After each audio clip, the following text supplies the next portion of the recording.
하나님 말씀 함께 보겠습니다. 함께 보실 하나님 말씀은 누가복음 9장 1절에서 17절까지입니다. 누가복음 9장 1절에서 17절 다 같이 합독하도록 하겠습니다. 시작. 예수께서 12제자를 불러 모으사 모든 귀신을 제어하며 병을 고치는 능력과 권위를 주시고 하나님 나라를 전파하며 앓는 자를 고치게 하려고 내보내시며 이르시되 여행을 위하여 아무것도 가지지 말라. 지팡이나 배낭이나 양식이나 돈이나 두 벌 옷을 가지지 말며 어느 집 들어가든지 거기서 머물다가 거기서 떠나라. 누구든지 너희를 영접하지 아니하거든 그 성에서 떠날 때 너희 발에서 먼지를 떨어버려 그들에게 증거를 삼으라 하시니 제자들이 나가 각 마을에 두루 다니며 곳곳에 복음을 전하며 병을 고치더라. 분봉왕 헤롯이 이 모든 일을 듣고 심히 당황하니 이는 어떤 사람은 요한이 죽은 자 가운데서 살아났다고도 하며 어떤 사람은 엘리야가 나타났다고도 하며 어떤 사람은 옛 선지자 한 사람이 다시 살아났다고도 함이라. 헤롯이 이르되 요한은 내가 목을 베었거늘 이제 이런 일이 들리니 이 사람이 누군가 하며 그를 보고자 하더라. 사도들이 돌아와 자기들이 행한 모든 것을 예수께 여쭈니 데리시고 따로 벳세다라는 고을로 떠나가셨으나 무리가 알고 따라왔거늘 예수께서 그들을 영접하사 하나님 나라의 일을 이야기하시며 병 고칠 자들은 고치시더라. 날이 저물어 가매 12사도가 나와 여짜오되 무리를 보내어 두루 마을과 촌으로 가서 유하며 먹을 것을 얻게 하소서. 우리가 있는 여기는 빈들이니이다. 예수께서 이르시되 너희가 먹을 것을 주라 하시니 여짜오되 우리에게 떡 5개와 물고기 2마리밖에 없으니 이 모든 사람을 위하여 먹을 것을 사지 아니하고서는 할 수 없사옵나이다 하니 이는 남자가 한 5,000명이 되미로라. 제자들에게 이르시되 때를 지어 한 50명씩 앉히라 하시니 제자들이 이렇게 하여 다 앉힌 후 예수께서 떡 5개와 물고기 2마리를 가지사 하늘을 우러러 축사하시고 떼어 제자들에게 주어 무리에게 나누어 주게 하시니 먹고 다 배불렀더라. 그 남은 조각을 12바구니에 거두니라. 아멘. 누가복음을 읽다 보면 절수가 굉장히 길다는 것을 느끼게 됩니다. 아시는지 모르겠지만 누가복음은 24장까지 있는데도 사복음서 중에서 가장 절수가 많습니다. 1151구절이 되어 있어요. 굉장히 많은 절수가 있죠. 9장도 62절까지 있기 때문에 꽤 긴 절수를 가지고 있습니다. 이 9장의 내용을 오늘부터 살펴볼 텐데 이 9장을 내용 구분을 어떻게 하느냐에 따라서 다르긴 하겠지만 매일 성경 같은 경우에는 15개 장면으로 구분을 합니다. 오늘은 15개 장면 중에 첫 번째부터 세 번째 장면을 같이 한번 살펴보도록 하겠습니다. 이 세 장면은 첫 번째는 예수님께서 12제자를 전도여행 보내시는 장면, 두 번째는 헤롯이 예수님에 대한 소식을 듣는 장면, 세 번째는 우리가 잘 아는 내용이죠. 오병이어 장면입니다. 오병이어는 사복음서에 모두 나타나는 유일한 그 기적이죠. 사건 하나하나가 개별적으로 교훈과 메시지를 주지만 오늘은 본문 전체를 하나로 한번 살펴보면 좋을 것 같습니다. 그러면 먼저 첫 번째 장면을 먼저 한번 살펴보도록 하겠습니다.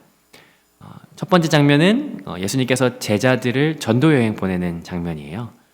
오늘 이 세 가지 장면은 제자와 관련이 있습니다. 먼저 누가복음 6장 13절을 한번 살펴보시겠어요?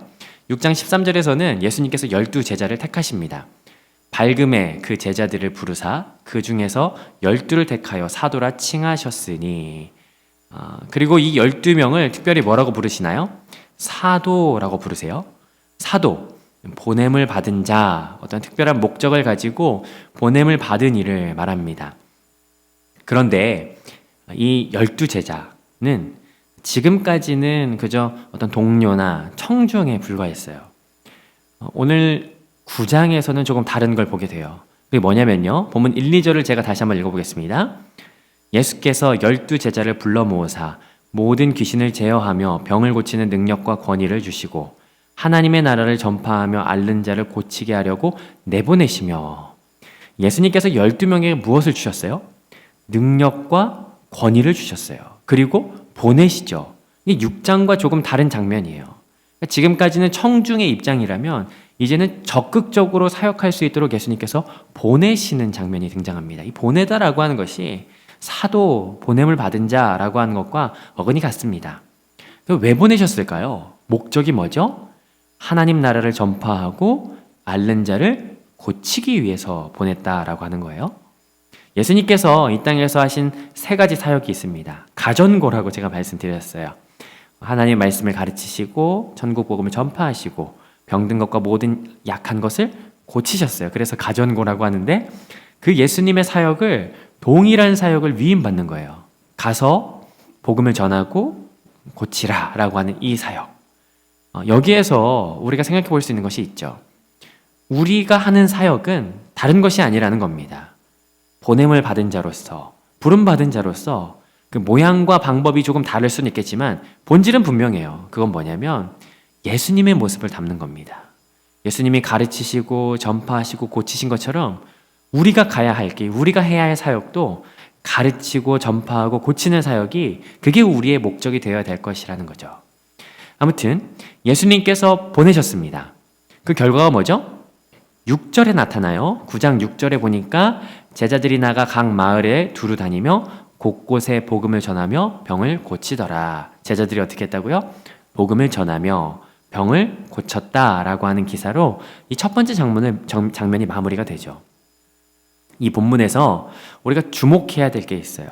그건 뭐냐면 우리는 사역에서 어떤 사람의 능력 아니면 어떤 그 사람의 그 사역으로 인한 결과 또는 발생되어진 현상에 주목을 많이 하죠. 뭐 얼마나 왔어? 아니면 그 사람이 얼마나 능력이 있어? 반응이 어때? 결과가 어때? 뭐 이런 것들에 많이 주목을 많이 하는데 그러나 예수님이 제자들에게 명령하시는 것은 권위를 통해서 어떤 결과를 내라, 효과적인 사역을 해라 이게 아니라는 겁니다. 그들에게는 복음 전파, 약함을 고치는 사역으로 위임하는 2절과 실제적으로 전했다, 고쳤다라고 하는 6절 사이에 있는 이 태도만이 제자들에게 주어진 거죠. 너희가 이렇게 해야 될 것이야. 이러한 자세를 가져야 된다라고 하는 태도. 그게 뭐죠? 그 안에 들어있는 것이 3절부터 5절 사이에 있는 내용인데요. 이 절이 참 많은 오해를 불러일으키죠. 내용이 뭡니까? 여행을 위해서 아무것도 가지지 마. 지팡이, 배낭, 양식, 돈도 갖지 마. 머물 때, 영접하지 않을 때 그 태도를 보여주고 있는데 그래서 전도 여행을 떠날 때 이 말씀이 자칫 오해를 불러일으키기도 해요. 뭐 여벌옷은 안 되나? 식량 안 되나? 뭐 이런 오해들. 사실 여기에는 신학적으로 많은 해석들이 있죠. 어떤 사람은 이 중에 하나의 분파였던 에세네파의 행동 양식이기 때문에 확대 해석에 주의해라라고 하는 해석도 있고 어떤 사람은 문자 그대로 지켜야 돼라고 하는 해석도 있죠. 그러나 당시 정황을 잘 알려주는 자료에 의하면 지팡이, 배낭, 양식, 지갑, 신발, 먼지를 떨어버려라 라고 하는 이 명령은 성전에 들어갈 때 행하는 규례와 동일하다는 사실을 우리가 생각해 볼 수 있어요. 그렇다면 하나님을 예배하고 섬기러 가는 성전에 가야 할 때 두고 가야 하는 것처럼 다른 데 마음을 쏟지 못하게 하는 그것들을 다 내려놓고 가는 것처럼 그 마음처럼 선교할 때, 전도여행할 때 섬김의 마음을 온전히 해서 가야 된다라고 하는 것으로 볼 수 있다는 사실입니다. 예배자의 마음으로 전도여행을 떠나는 거예요. 성전에 계신 오직 하나님 한 분만을 바라보면서 나아가는 모습처럼 섬김을 받으러 오신 예수님이 아니라 섬기러 오신 예수님의 모습처럼 섬기기 위해 나아가는 이 모습이 전도 여행의 자세, 태도가 되어야 된다는 것을 오늘 이 본문이 보여주고 있다는 사실이죠. 자, 그럼 이제 두 번째 단락을 한번 살펴보도록 하겠습니다. 두 번째 단락은 7절부터 9절 사이에 있어요. 7절을 같이 한번 읽어보겠습니다. 분봉왕 헤롯이 이 모든 일을 듣고 심히 당황하니 이는 어떤 사람은 요한이 죽은 자 가운데서 살아났다고도 하며 분봉왕 헤롯은 헤롯 안티파스를 말합니다. 7절에 보니까 헤롯이 심하게 당황하죠. 왜 당황할까요? 이 단락만 보면 그 이유는 예수님 때문에 당황하는 것이다 라는 것을 알 수 있어요. 왜 당황했죠? 마태복음 14장에 마가복음 6장에 보면 헤롯이 세례 요한을 죽였거든요. 그런데도 기적이 나타나고 사람들이 모여드는 것이 마치 세례 요한이 살았다라고 하는 소문이 진짜인 것 같은 또는 옛날 선지자인 엘리야 그중 한 사람이 다시 살아났다라고 하는 그 소문 때문에 헤롯이 적지 않게 당황하는 겁니다. 사실 이 단락은 앞뒤 문맥하고 잘 맞지 않는 것 같아요. 왜냐면은 앞에 단락은 전도여행 사건에서 제자들과의 이야기, 뒤에 단락은 오병이어 사건에서 제자들과 동역하신 예수님 사건인데 이 사건은 헤롯이 예수님 때문에 당황하는 내용이 들어가 있거든요.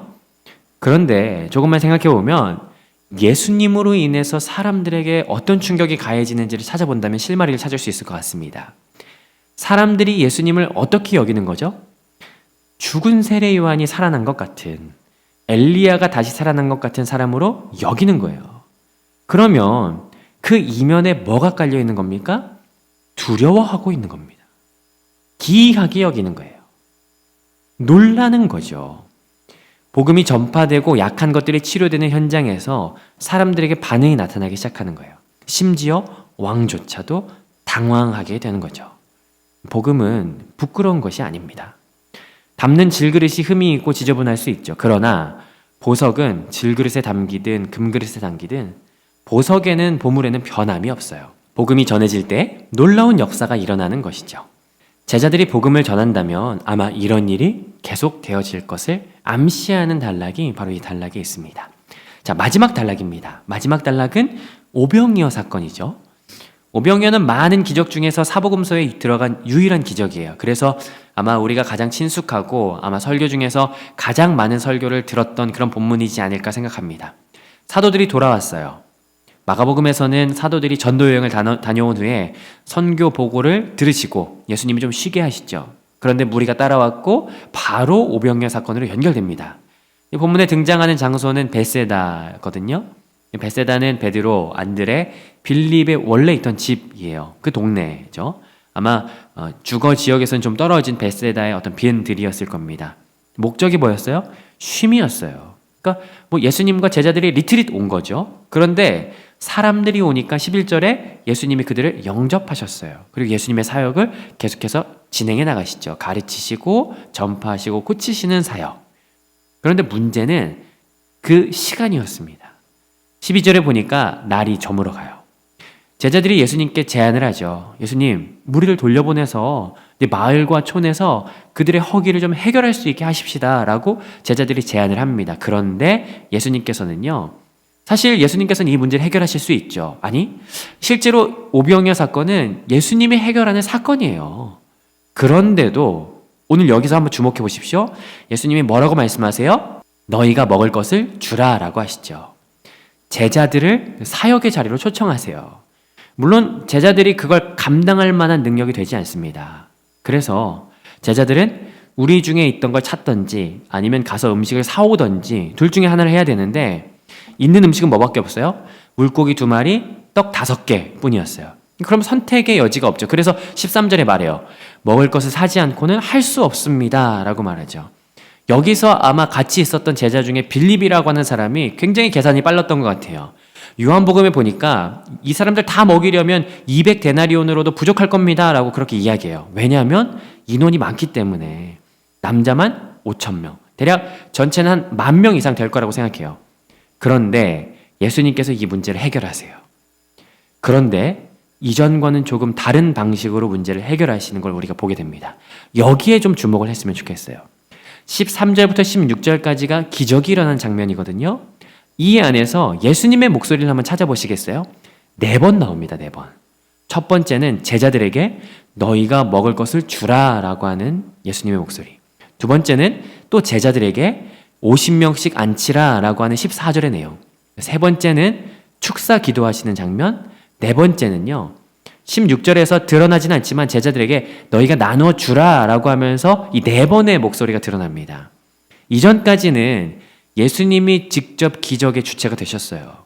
그러나 오병이어는 다름 아닌 제자들의 손을 통해서 기적을 행하십니다. 이게 사복음서 전체에 동일하게 나타나는 유일한 기적이라는 게 굉장히 의미가 있죠.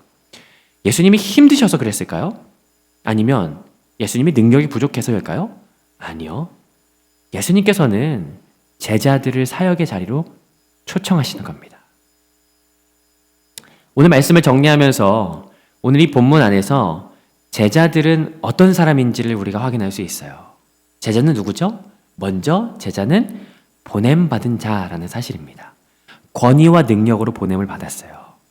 그들은 예수님을 롤 모델로 해서 예수님을 닮은 사역, 예수님을 위한 사역을 감당하는 자들이라는 겁니다. 또한 제자는 누구죠?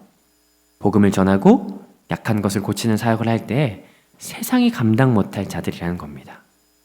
그것은 그들의 어떠함 때문이 아니죠. 깨지기 쉬운 질그릇, 흠이 많고 자랑할 것이 없는 질그릇이지만 그 안의 보배가 세상을 놀라게 한다는 겁니다. 자, 또 제자는 누구죠? 예수님께로부터 사역을 위임받는 예수님의 사역에 동참하는 자들입니다. 예수님께서 오병이어 기적 가운데 제자들의 손을 통해서 일하신 것처럼 예수님은 오늘 우리를 통해서 일하기를 원하세요. 만약에 벳세다 광야에서 제자들이 움직이지 않았다면 5천 명은 만족을 얻을 수 없었을 겁니다. 그러나 그것은 제자들의 어떠함 때문이 아니라 오늘 본문 서두에서 말했듯이 그것은 예수님께서 우리에게 주신 권위와 능력 때문이기 때문이에요. 제자들의 손에 능력이 있어서가 아닙니다. 예수님에게 능력과 권위가 있기 때문이에요. 그렇다면 우리의 태도가 뭐냐라는 거예요. 그것은 성전을 향해 나아가듯이 섬기는 자세, 예수님의 부르심에 순종하는 자세가 우리에게 있어야 되는 거죠. 오늘 이 마음이 우리에게 있기를 좀 바랍니다. 여러분 어제 본문 기억하십니까? 죽어가던 12살 된 야이로의 딸과 12의 혈루증을 앓던 여인이 예수님 안에서 생명을 얻었어요. 벳세다 광야에서는 예수님 안에서 풍성해지는 12광주리가 남는 기적을 맛보았어요. 제자들을 생각해 보십시오. 마치 마른 막대기와 같은, 누가복음 곧 이어서 나오겠지만 배반하고 도망가고 예수님 마음 헤아리지도 못하는 차마 사도라고 불릴 수 없는 이 12제자들인데, 그런데 주님 안에 있을 때, 예수님과 함께 할 때 예수님으로부터 권위와 능력과 출발되어짐이 있다라는 것을 여러분 좀 기억하는 하루가 되었으면 좋겠습니다. 제자가 된다는 것이 사실은 쉽지가 않죠. 그러나 내가 가는 것이 아니라 부름을 받았고 주께서 사역에 동참하라고 초청하는 것이니 오늘 이 하루가 주님께 우리의 삶을 내어 맡겨드리는 하루가 되시기를 주님의 이름으로 축복합니다. 기도하겠습니다. 하나님 감사합니다. 오늘 말씀을 통해서 우리를 부르시니, 그리고 부름받은 내가 주님 앞에 충성되이 헌신할 수 있는 하루가 되게 하시옵소서. 그것은 나의 능력 때문이 아니라 주님께서 우리를 부르셨다는 사실 때문이고, 그러하기에 내가 성전에 올라가는 마음으로, 섬기는 마음으로 이 세상을 향하여 섬기고 사역하는 내가 되게 하여 주시옵소서. 주님 안에 있을 때 풍성함을 누리는 시간이 됨을 믿습니다. 오늘 이 하루 주님 안에 있을 때 풍성함을 누리는 그 하루가 되게 하여 주시옵소서. 감사드리며 예수님의 이름으로 기도드렸습니다. 아멘.